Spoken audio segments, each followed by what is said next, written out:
As of yesterday, March 4th, 2025, tariffs across the car market are taking into effect. And one thing that is certain with these tariff implementations, car prices and the cost of maintaining your car are absolutely going to go up. And this is going to have a major impact on the car market and the affordability of a car in an already unaffordable car market. And while things are never really set in stone, it has been indicated that it is too late for a deal to be made in order to stop these tariffs from taking place. And that the only way to avoid these tariffs, as we see here today, is to simply manufacture in the United States instead of importing things from other countries. But even if that does happen, and if companies decide to just manufacture more product, more cars, more parts in the US, it'll still take a long time for that to be implemented across a wide range of brands, parts, and cars, which means that for the meantime, we need to be prepared for prices to go up. And unfortunately, according to some reports, these price increases could be very steep. A new study from Anderson Economics Group, or AEG, released this week predicts that these tariffs will cause even small crossovers to see at least a $4,000 price increase.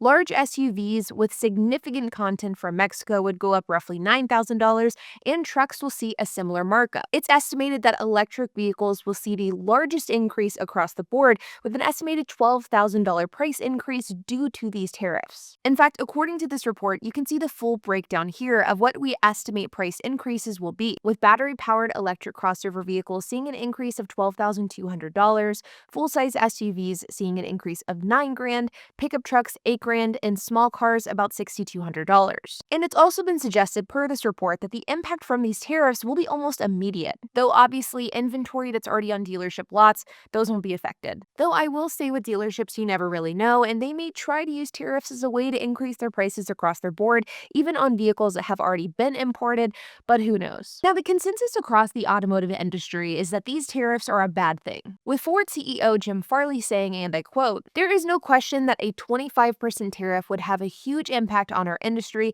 with billions of dollars of industry profits wiped out and adverse effects on the U.S. jobs as well as the entire value system in our industry." Farley continued by saying tariffs would also mean higher prices for our customers. Now, unlike Ford CEO Jim Farley, I am not exactly concerned about profits being wiped out from Ford and other automakers. And I'm sure you guys watching this video probably feel the same. But what I am concerned about is how affordability will be impacted with these tariffs, because as I talked about a moment ago, virtually all cars will be impacted in some way, shape, or form. Because it's important to note that while sure, automakers can avoid these tariffs by simply producing here in the United States, it still needs to be taken into account that even if a car is produced on US soil, it doesn't mean that all of its parts are. Tesla, a brand that based on the percentage of the car that's made in the USA has been dubbed the most American-made car, even this car, as well as the other top 25 most American-made cars in the United States, are not 100% made from American-made parts. And according to a report from Q4 of 2024,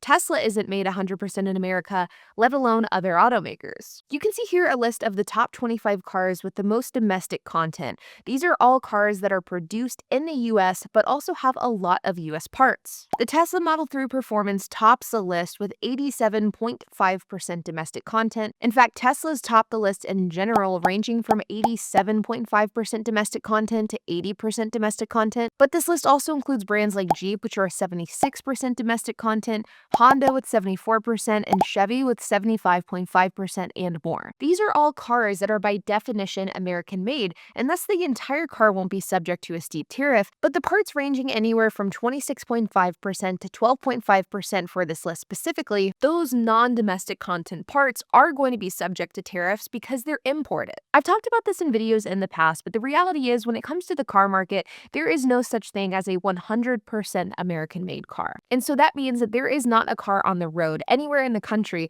that won't be subject to tariffs in some way, shape, or form. Because if the car isn't imported, there are still parts of the car that were. And this brings us to another problem that I think we all should be aware of when it comes to the car market, which is not only the cost of an actual car going up, but also the cost of ownership of a car going up as well due to these tariffs. And this comes down to repairs and maintenance and the trickle-down effect that this has on the car market as a whole, because the impact of this also really can't be overstated. Mexico is a massive producer of car parts, so is Canada, and so is China. And these vehicle parts are not only used to produce cars, but they're also used to keep cars on the road. And these tariffs will trickle down into the parts that are not only used to produce the car you want to buy, but also the parts needed to keep the car that you already own. Because according to recent reports, 6 out of every 10 parts used in US auto repair shops are parts that are imported from either Canada, Mexico, or China. And having the cost of parts, maintenance, and repairs go up also causes an entire slew of issues on its own. And this is something that we sort of saw during the pandemic whenever parts in cars skyrocketed in price. Because what skyrocketed along with it? Insurance. More expensive parts can cause insurance to go up. And according to Insurify, with tariffs being implemented, we can expect for insurance premiums to increase by 8%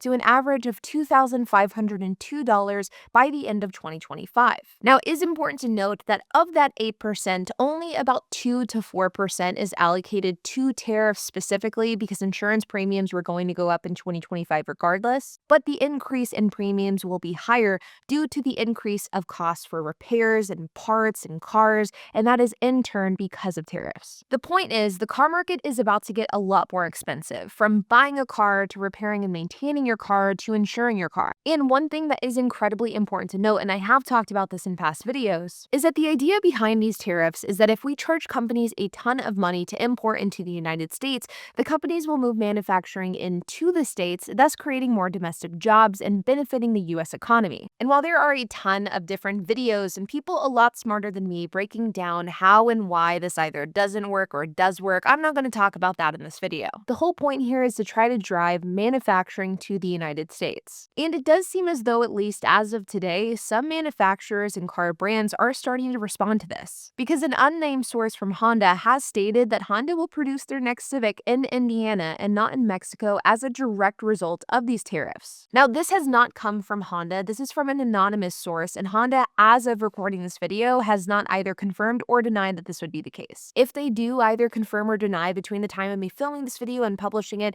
I will add a little bit of an edit to give you some clarification. And while a car manufacturer bringing production into the United States is absolutely a good thing for the job market, there is also an argument to be made that it will make the cost of that car more expensive because US labor is more expensive. And again, that's an entire topic that we could discuss in another video, and I'm not going to dive into it any further here. The point I'm trying to make here is that regardless of how you personally feel about tariffs, the data is very clear, and that data is pointing to the fact that the car market and all associated industries to these tariffs, prices are going to go up. And whether you're somebody who's looking to buy a car, insure your car, or repair and maintain your car, you're going to be paying more money to do that for the foreseeable future. And it seems as though not only consumers, but also automakers and large companies are scrambling to figure out how to navigate these turbulent waters. And while the impact that this will have on the car market long term and moving forward, we'll just have to wait and see. But it'll definitely be an interesting next couple of months. Like always, you guys, I hope that you enjoyed this video. If you have any questions, comments, if you have anything to add, I would love to hear it. So make sure to leave a comment down below. And while you guys are at it, make sure to hit the like button, hit that subscribe button, and hit the notification bell.